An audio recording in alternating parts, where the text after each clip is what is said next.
Right, how's it going, guys? Something a little bit different on today's game of Total War. I did manage to... I really enjoyed the bigger battles, but obviously there is the issues with lag. And there was a little bit of lag in this one, but obviously I've recorded it and then voice-overed it later, so it shouldn't affect it too much. But I really do enjoy big 3v3 fights.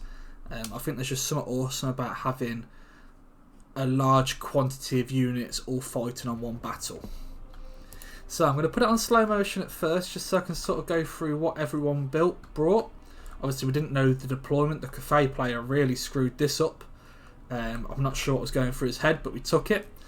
I've gone for a baseline of Marauder champions. You know, they're armoured, they're shielded, they're winning combat against most sort of things around their price value. They're just a good staple, they're tough. We've got the Icehorn Marauders as well added on. It should be 3 squads of Marauder champions, 1, 2, 3, and some Icehorn Marauders.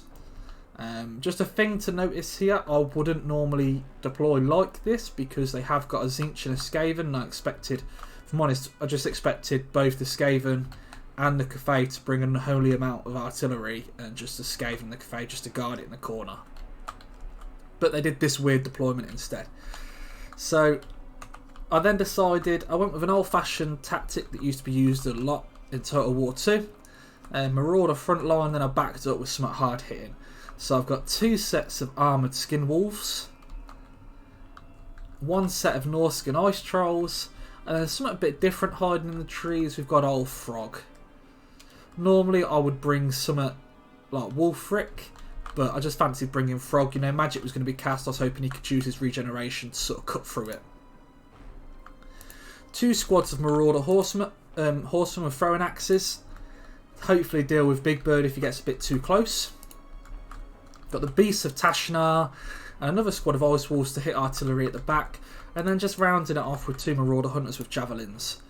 My ally went the Royal Dwarven Air Force. Where is it? Over here. He obviously just wanted to get as many helicopters as he could. And then I've got a Beastman ally which deployed here, and in all fairness it works for the Beastman because there was no one here. So this cafe sort of deployment here threw me. I didn't expect it, but I just thought, right, I'm going to get the Marauder champions in there as soon as possible, tie them up, and then what I'll do is I'll run sort of, you know, the likes of Norsca and Ice Trolls, Skin Wolves into the sort of Jade Warriors, not into the, obviously the Halberds. I don't know if he's got any, the Celestial Dragon Guard, I believe they're called. No, so touch wood, we just wanted to run those through. So, you know, we're moving up. The Skin Wolves, they're going to get in there, and now this combat's going to be an absolute stomp, even against 2 squads. You know, straight away they make a huge difference. You can see the Marauders, you know, they're just happy fighting. Obviously you do get the buff of the fact that the more time they spend in melee, it keeps ramping. You can see they've not been in there long, but they're already up at like nearly 40%. He does have 2 Terracotta Sentinels. I thought I'd get Frog in there. You know, he's got his armour piercing, he's a melee expert. And, you know, he's got Frostbite, so he's quite annoying to deal with. Got him in his blob, popping his abilities. You know, they're getting fight or die, everything's getting leadership. The enemy's just crumbling already. Can't deal with this front line. I would have preferred it if my Beastman ally didn't send these squads back, but sort of just all went round the side to flank this here. I tried to do that with my Wolf, but sadly managed to get caught. Very well played for the Tzeentch player to hold some Screamers and a Chariot back. You know, he also kept some Chaos Warriors of Tzeentch back purely to stop me, because, you know, he's got 3 squads of Flamers back here himself, and on these Plague Claw catapults he doesn't want them being shut down. You know, I'll do a little bit of damage to one, but not a worthwhile trade. You know, we use the Marauder Horseman with throwing axes to try and chip away at the Exalted Lord of Change. We're just trying to stop him from being able to do what he wants. Ideally the point I'm doing here is to crush the infantry. I managed to get on his cannon at the back. I do end up sacrificing these Skin Wolves to do so. But, you know, we shut down the Grand Cannon, and the Exalted Lord of Change isn't going to really like being hit by Skin Wolves either. You know, we get both Lords come over, and then Frog and his local trolls. We want to try and goon the Exalted Lord of Change, but he gets out there pretty soon. And then I realised that I'll just grind down the Terracotta Sentinels. I've got the javelins to throw into them. You know, I can frostbite them. I can really tie them down. So they're going to be stuck fighting here. You know, a good cast there from, you know, my enemy. He's dropping everything he can.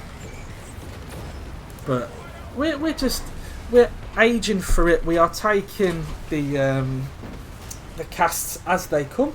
There's a lot of magic on the enemy, and we're just going to try and weather through it. This was another big reason why I took Frog, because I had the regeneration. But as you can see, you know, the terracottas are being worn down quite quickly. You know, we get the trolls back in there. We want to move everything up. You know, we're getting the marauder javelins, moving them up. And then we're just going to send our champions just to grind through these plague monks. Really just going to try and get through the infantry fight and hope that my sort of beastman ally can do something elsewhere.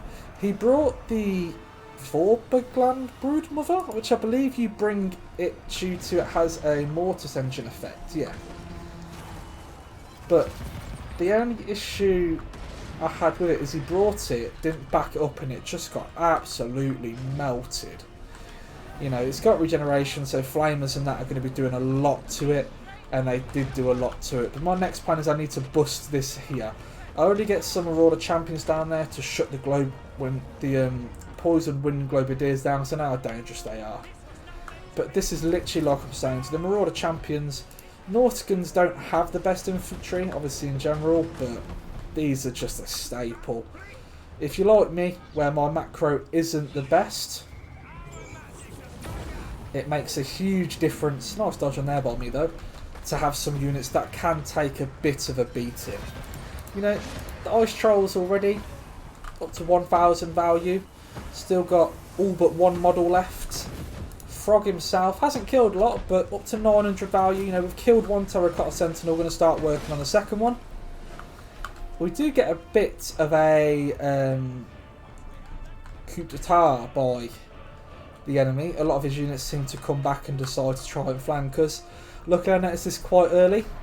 Just some, I'm guessing that was some blasting charge, yeah, from the miners. And breaks the Skaven spears straight away. You know, we're working down the last Terracotta now. I know that he can't send in any of his lords to this fight because they'll die. You know, we've already chopped the dragon-blooded lord down quite nicely. But we do need to breach this sort of ranged. Luckily, you know, we're getting some Chaos Spawn summons coming. I'm guessing it's Malagor. I didn't even check. Yeah, Morgor. Sorry, not Malagor. Morgor, the Shadow gave. And he's out there putting some work in. Getting the summons down. Just breaching the weapons team. Not allowing them to just sit there all game and get absolutely pummeled. You know, we break these pretty quickly. Managed to stop their little charge before it comes in. And then both Terracotta Sentinels are out of the fight and down. You know, the Grand Cannons are down. So now I can really sort of send Frog in to put the work in. You know, we want to get into these pink horrors. We do take a nasty by 2 squads of flamers, but they are running out of ammunition. Obviously that squad's now out. And there's one left in that one. We send the trolls through to go breach the poison wind globadiers because we don't really want to get hit by those either. I'm just now trying to apply pressure. And the Excited Lord of Change is realising that he can't really fly around in too many dangerous places because there's just so many gyrocopters. But the gyrocopters obviously do have to watch the screamers.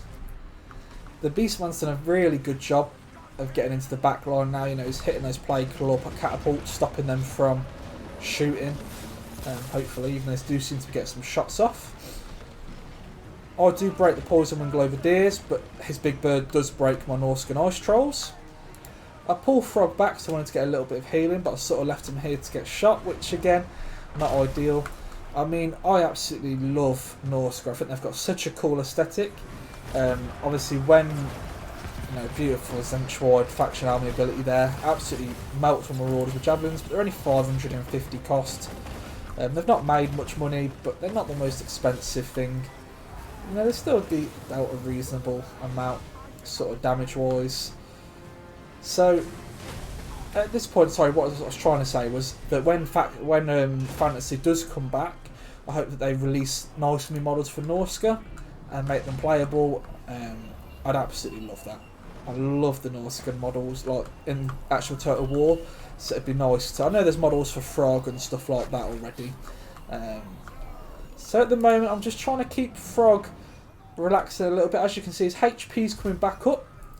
But I decided, he's touching 2k again. Let's send him into some flamers. We've got some Norscan Ice Trolls braving some shots by these Jade Warrior crossbowmen. And they're going to jump in, absolutely smash them. My worst quality by far in this game is I like to spend too much time actually watching the units, because I think some of the animations are absolutely stunning, that I end up being magic to death halfway across the map, or I've got skin wolves sitting in the trees because I'm too busy focusing on what's going on by the unit that I'm enjoying watching at the time. It's such a cool looking ability, I've got to give it a real beautiful looking ability. Shame it missed a lot, but... And as you can see here, we're getting Frog in the blob fights, popping his buffs. He's obviously got the weakness to Warp Flame, but he's got the melee attack, the leadership. He's got his foe seeker, and worst case scenario, we get to vomit on anything. So it's always a nice bonus. I think I'm going to go vomit here. I don't think there's much point in me vomiting, but we might as well use it when we've got it. Can't always be beating people up with that giant hammer. We're just painting the wood there. So the skin wolves, I believe, do get noticed in a minute. I will keep you updated. Same as these skin wolves. Only 3 models left, but they do seem to be enjoying themselves. And we're just starting to bring some of the marauders in. We've got javelins, some marauder champions here, 110 kills. They took a lot of ranged punishment and a lot of miss micro from my side. But they just did a lot of work. Real staple, really hold the line. I was really happy with their performance. Sometimes I bring things I'm not too happy with how they work, and I go, maybe I'm, it's a little bit of me not knowing how to use them, the ideal things to send them into, and then me also not, paying as much attention to them as I could. So at this point, I know it's won. We've pushed everything off. I'm going to deal with the Exalted Lord of Metal. We can even speed up at this point. We're pushing everything up. Exalted Lord of Metal dies, and there you go. We finish it. So as I like to do, let's go to the end screen. Just have a look at sort of what made their value, what was worthwhile, what didn't do so much. So Frog ended up at 3k damage, which is way more than what he costs. So I'm not going to complain. Both skin wolves pay for themselves. I believe it's 1100 for armoured skin wolves. They made 100 more than their value. They made, sort of 500 more than their value. Marauder champions, they did their job. I mean, you look 1700 on that one, definitely over their value. I think he made just about his value. I think they're 1000, and obviously they've just made 200 under. Ice Trolls, again, great work. The Horse Masters, they got the Horsemen. Not the Masters, these are the throwing axe variants. They threw their axes, they did a little bit of damage, but realistically didn't do that much. The Icehorn Marauders, again, didn't do a massive amount, and the Wolves, that's my poor macro, they got caught by Screamers, which of course is my fault. But as you can see here, I did a lot of the heavy lifting. Obviously we got a lot from that, but that, I think he's about a 3,000 cost, 2,500 cost unit, and he only got 688 value, not great. 448. Some of the Beastie guys managed to put work in, but not a lot. The Beastmen really didn't manage to do much. I mean, obviously the Caster did loads, but the rest not so much. And even the Dwarven, Gyrocopters, they did okay. They didn't do great. As you can see by sort of the value on these units, that a lot of the value actually came from sort of more units. And I think that's a real decent way of seeing, it was a good list. Probably could have been improved on, but thanks for watching, guys, and I'll catch you on the next one.